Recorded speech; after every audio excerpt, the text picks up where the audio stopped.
And so, again, 10 years ago, the BGA was founded after a seminal report that was created by Dr. Sarah Goodkind with the support of many of the foundations that are in the room today. And it chronicled the inequities that are facing the black girls in Pittsburgh and Allegheny County. The report was eye-opening and noted many areas of concern for our girls and their families. And for me, as a national advocate working in a think tank in Washington, D.C., I have seen nothing like it, especially the way that you all disaggregated data. Other jurisdictions were not doing that.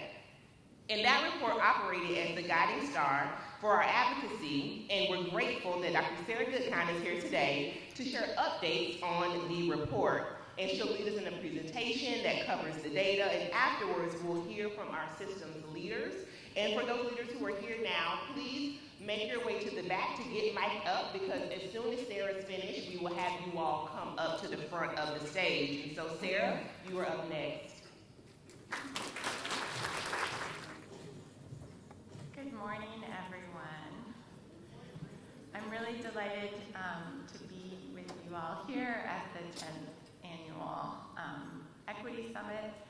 And I'm really delighted to have the opportunity to share findings from our new report that you've been hearing mentioned already a little bit in the video and a little bit talked about. This is a report that looks at the progress that has been made in the areas of focus for the Black Girls Equity Alliance. And you can see it here. It's now available online, and it's called Working Together for Change, Addressing Systemic Inequities Affecting Black Girls in Pittsburgh and Allegheny County. So, first, a little history. I think this is the clicker. Let's see what happens. Yay, okay.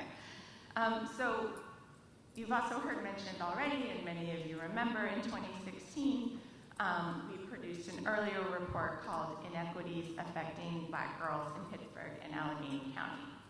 And this report provided a data snapshot of systemic barriers that impede the well-being of Black girls, and it prompted a collective conversation about how to address these barriers. That fall, again, I'm repeating some history you've already heard, but just as a reminder, that was when Gwen's Girls had its first annual Equity Summit. We presented data from this report. The summit was attended by more than 200 people, including, I think, many of you who are still here today at the 10th Summit. And it generated a collective enthusiasm for addressing these systemic inequities. So as a result, Gwen's Girls convened a follow-up meeting open to anyone who was interested. This was attended by service providers, system professionals, academics, community members, young people, to discuss action steps. And as we began to meet regularly, we recognized that we needed to name our growing collective. We decided on the name Black Girls Equity Alliance to specify our focus, while also emphasizing that changing our systems to better support Black girls will make them better for all young people. So as the name indicates, as you all know, the BGEA is an alliance rather than a separate entity, and it's convened by Gwen's Girls with leadership from Dr. Kathy Elliott, of course. So from the beginning, the work of the BGEA has been community-driven, emerging through extensive, authentic engagement in what became 4 work groups, which we now call action teams, that meet regularly and work collaboratively to improve our youth serving systems. We've just been hearing about that. So, as I said, the new report aims to assess the progress that's been made in addressing these systemic inequities, and to document areas where there's still work to do. Again, I know many of you know this history and these values well, but I know that we always have some new people at the summit every year, so I just want to share what's in the new report and what many of you know, which are these grounding values for the Black Girls Equity Alliance that were collaboratively developed. And you can see them here. these values and the history of the Black Girls Equity Alliance. So if you want even more detail, you can read a report on the website titled Advocating for Equity for Black Girls, the formation of the Black Girls Equity Alliance. And as you can see, the values that we ground the work in are to center the voices of Black girls, emphasize structural changes, apply an intersectionality framework, utilize community-based participatory research methods, and create opportunities for Black girls to thrive.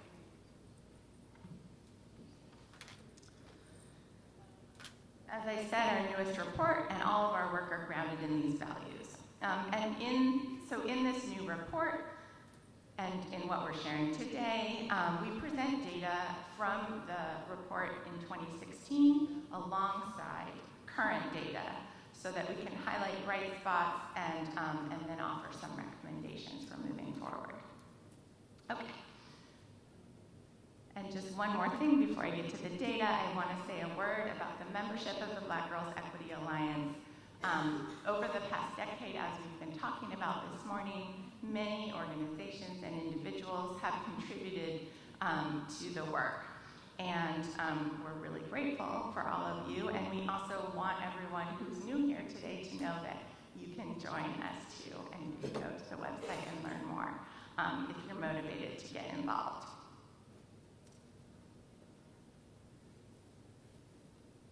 All right, I think we've already heard a number of times today that the work that we do at the Black Girls Equity Alliance was originally organized around 4 work groups, which we called Health and Wellness, Child Welfare, Juvenile Justice, and Education. And then after a strategic planning initiative, the work groups were transformed into action teams with names that are more aligned with their desired results. So we have comprehensive sex education, mandated reporter implicit bias training, juvenile justice, and eliminating school dress codes. As you know, each of these action teams meets monthly, and if you want to, again, read more about the goals and the actions that the teams have worked on, there's some more detail in the new report. All right. And the last thing I want to say before I get to the data is just something that we state in the report as well. You know that we can't isolate the Black Girls Equity Alliance as the sole cause of improvement in the areas that are captured in the data that I'm going to share, but we firmly believe in the power and role of community-based advocacy. And we know that the Black Girls Equity Alliance is a recognized leader countywide in all of these areas. And we certainly hope to continue our collaborative work in the future, especially in light of federal funding cuts that will disproportionately impact Black families and all families facing poverty. And that's what we're going to start with in the data, is looking at poverty. And so, as you'll see in the data that I'm about to share, there is a lot to celebrate. And so, we can see that in poverty rates.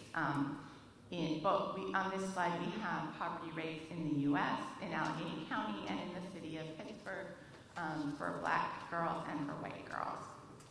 So over these past years, poverty rates have gone down, again, nationally, in the county level, and in our city. Nevertheless, Black girls are still much more likely than white girls to be living in poverty. So we can see here that nationally, Black girls are 3 times more likely than white girls to be living in poverty, but in Allegheny County, Black girls are over 6 times more likely than white girls to be living in poverty.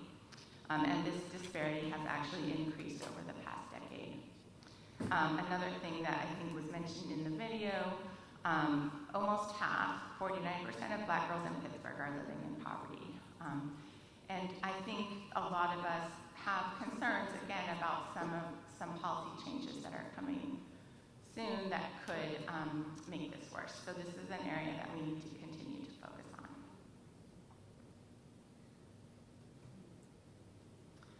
This next chart looks at school discipline. And I know it's probably really difficult to see, so I'm just going to give some overall points. And obviously, for people who want to get at the nitty-gritty, you'll be able to look in the report.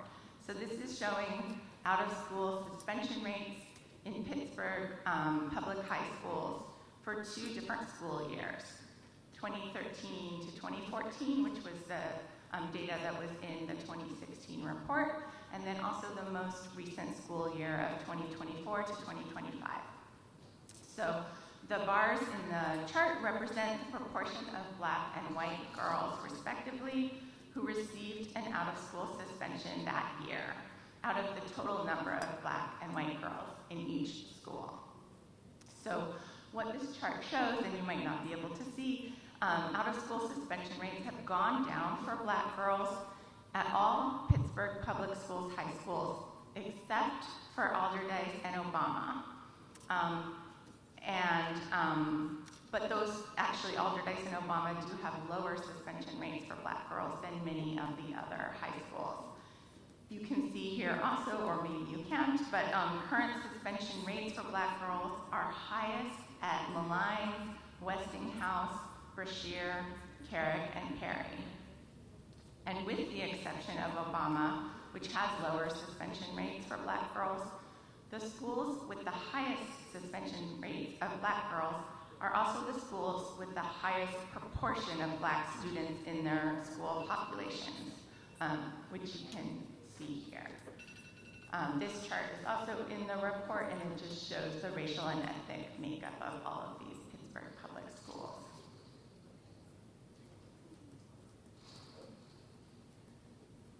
Another thing that we present in the report is a spotlight on Obama, and we talk about it as progress in the making. We focused on Obama because it has one of the lowest suspension rates for Black girls in the PPS high schools, at the same time as it has a high proportion of students who identify as Black girls. So the Black Girls Equity Alliance interviewed Principal Yolanda Colbert of Obama to receive some insight into how she's been able to develop a restorative and holistic approach to school discipline. And one thing that she told us, she said, "I will take a cuss out." And so she was telling us that she is someone who understands adolescent misbehaviors and understands that this is not something that needs to be punished, but an opportunity for listening and support. When she first got to Obama, she served in the role of assistant principal. And when she arrived, she told us she was met with a pile of paperwork to process for students who had been issued 3-day suspensions.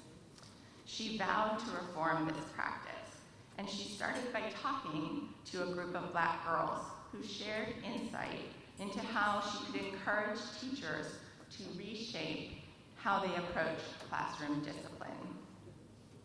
Principal Colbert followed their suggestions with a series of classroom visits to collect data and offer her staff hands-on coaching. Her time spent talking to students and responding to their feedback about the school, administrators, and staff has built trust and fostered a sense of belonging. Throughout the interview, Principal Colbert stressed her belief that a principal's primary responsibility is to ensure that her students have a safe space to practice, grow, and learn. Her commitment to restorative practices and trauma-informed approaches is the first step. So, I don't know if she's here today, but let's give her an Obama report.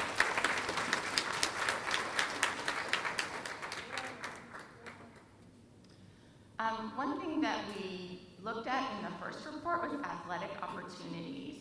And we reported on athletic opportunities available to girls in Pittsburgh public schools and other public high schools around our region. This has not really been an area of focus for the Black Girls Equity Alliance in the past decade, but we do want to emphasize that athletics can play an important role in girls' school engagement, health, leadership development, and pathways to college. It remains an area in which it's important to ensure equity, and the Women's Law Project continues to do really essential advocacy work in this area.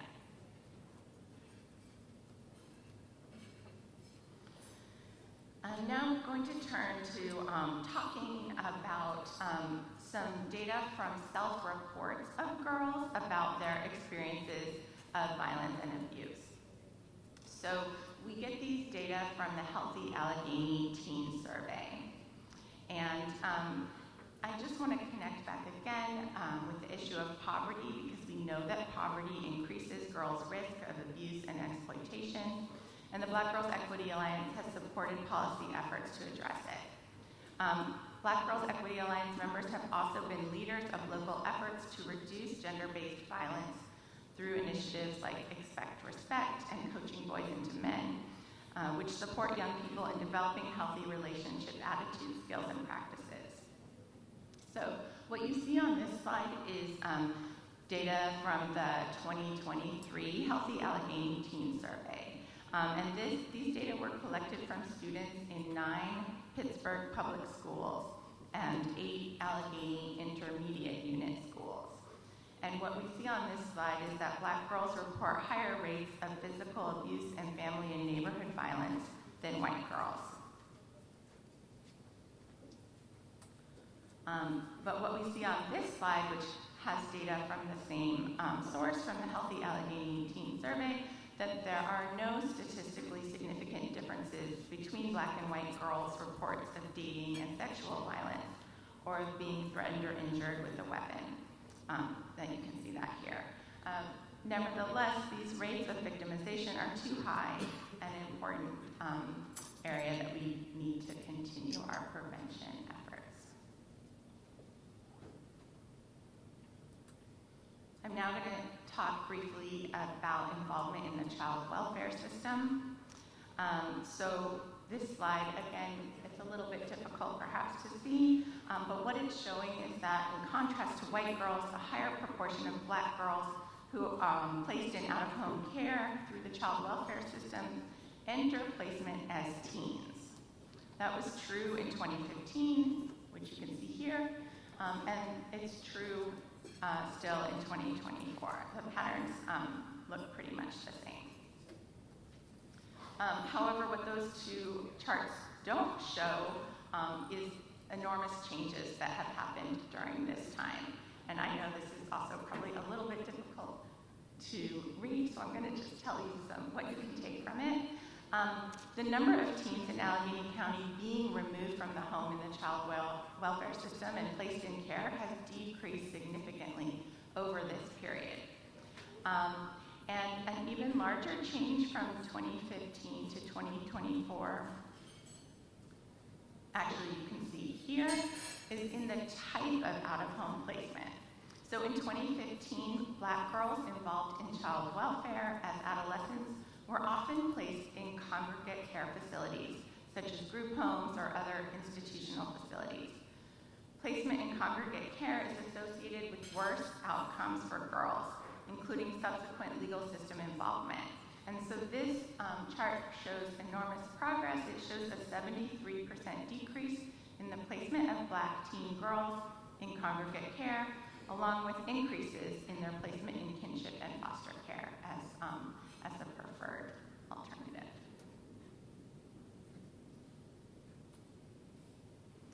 And the last area of data I'll share relates to juvenile justice system involvement.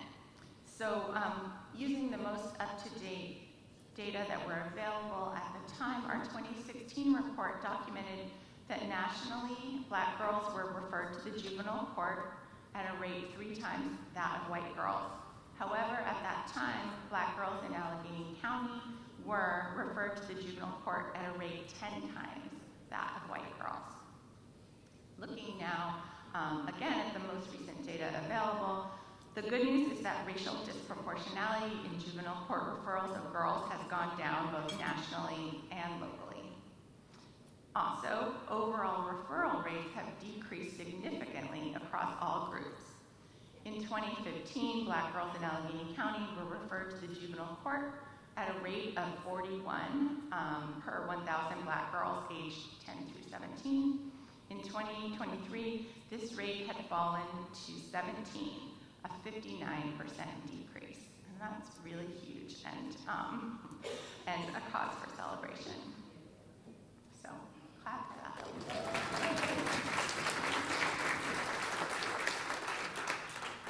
In 2022, at the national level, Black girls were 2.5 times more likely to be referred to the juvenile court than white girls.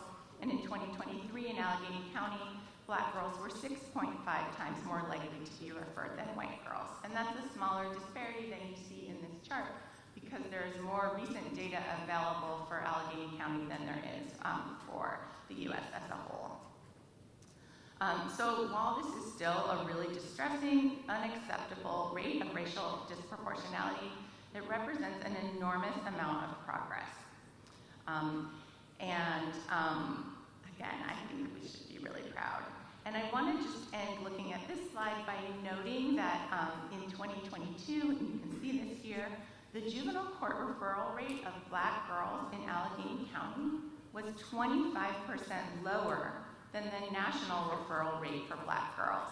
So we are referring Black girls in our county to the juvenile court at a lower rate than the national average. That's really excellent. But that might lead you to ask, why is our racial disproportionality so much higher than nationally? And that's because referral rates of white girls in Allegheny County are about 75% lower than referral rates of white girls nationally. And so what that tells us is that we know how to avoid referring white girls to the juvenile court, and we can do better and refer even fewer Black girls.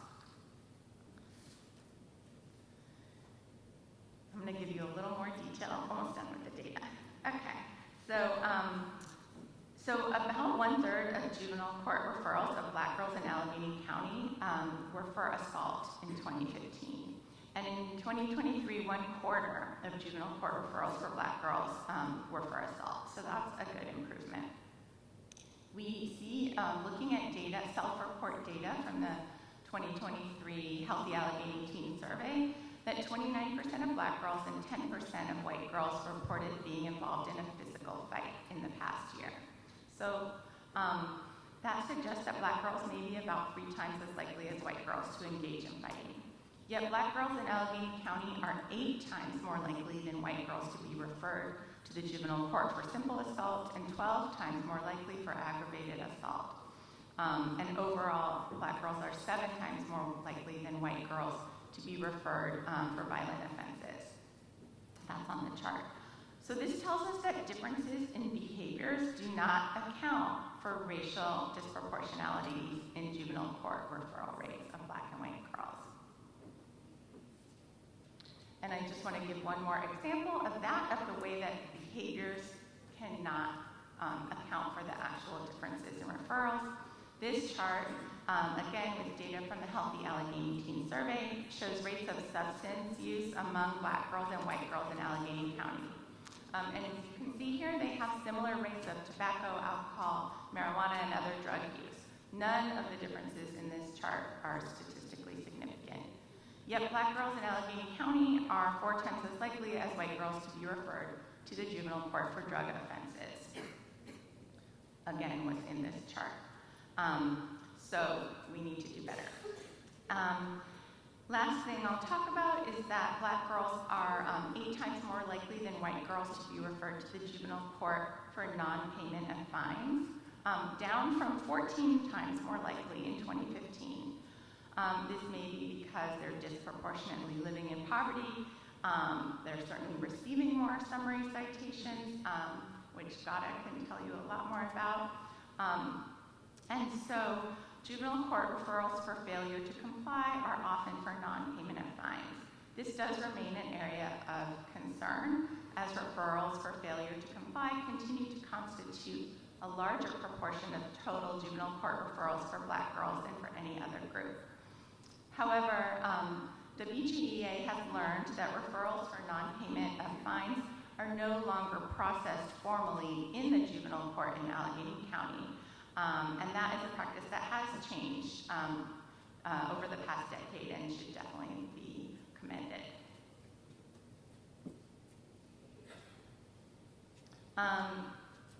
Okay, this truly is the last slide with any data. So in the report, we have one other spotlight on positive change, and this is focused on referrals to the juvenile court from Pittsburgh Public Schools.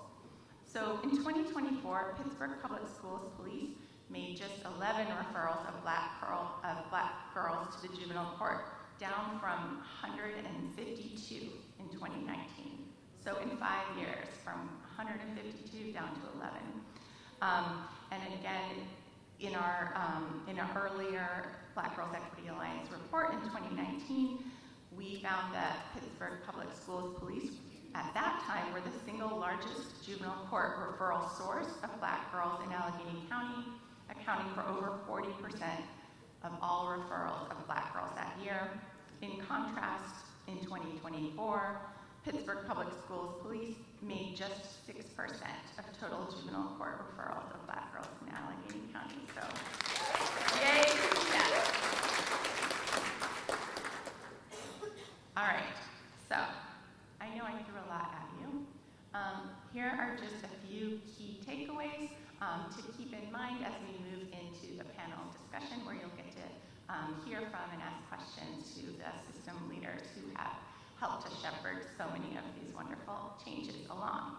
All right, so again, just really briefly, black girls' poverty rate has gone down, but racial disparities in poverty rates have not. Suspension rates of black girls have gone down in most PPS high schools, but do remain high in many schools, and racial disparities persist. The number of black adolescent girls being removed from the home in the child welfare system has decreased, and of those removed, most are now placed in foster or kinship care rather than congregate care. Pittsburgh Public Schools have dramatically decreased referrals of black girls to the juvenile court, and referrals of black girls to the juvenile court in Allegheny County are way down. As I noted earlier, in fact, black girls in Allegheny County are now referred to the juvenile court at a lower rate than that of black girls nationally. Again, the low rate of referral of white girls to the juvenile court reminds us that we can do better for our black girls. And racial disparities in juvenile court referrals, while down significantly, are still far too large. So there's a lot of good news, but we still have work to do. And the report concludes, and this is my last slide, with recommendations that are aimed at creating systemic and public policy change that will better support our black girls to thrive. Again, I'll just read these really quickly so we can get to the panel. We need to focus on implementing policies and programs that help eliminate poverty and income insecurity. We need to prohibit the imposition and eliminate the debt from fines and fees on young people and their families due to legal system involvement. We need to require and fund anti-racial bias training for mandated reporters of child abuse and neglect. We should continue to invest in trauma-informed and holistic approaches to school discipline and work to reduce suspension rates even further. And we should continue school-based efforts to reduce the number of youth referred to juvenile court. Thank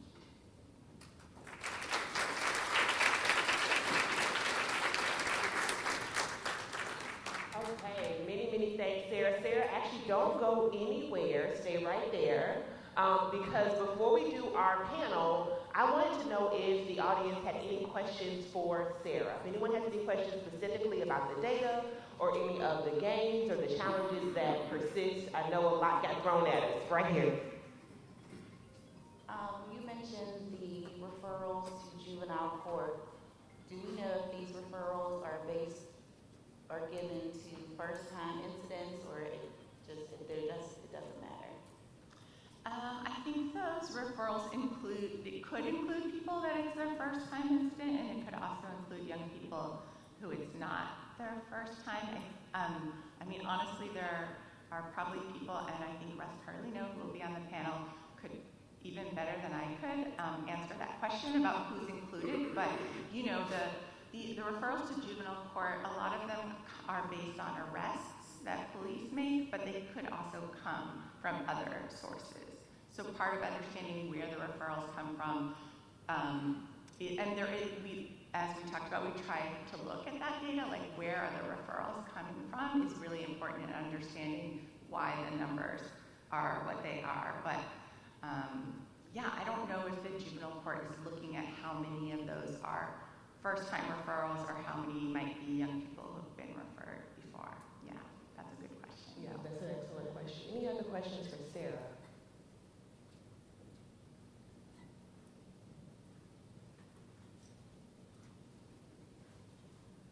Hi, I'm just curious if, because we didn't have a detention center for so long, if that was taken into consideration for the numbers and if that has an impact. So that's really separate from referrals to the juvenile court. And so, again, and Judge Clark can probably talk about this much better than I can, but the detention center is usually holding young people who have been arrested but before they've appeared before the court. So a referral may be being made, but I believe that a judge is usually making the decision about whether or not a young person should be detained following their arrest before they appear in court. And similar decisions are made in adult court as well. So really, the numbers in the original 2016 report and the numbers in the current report are really not looking at detention at all. Other questions? Okay, as we mentioned, we are going to have a panel with our systems leaders coming up very soon.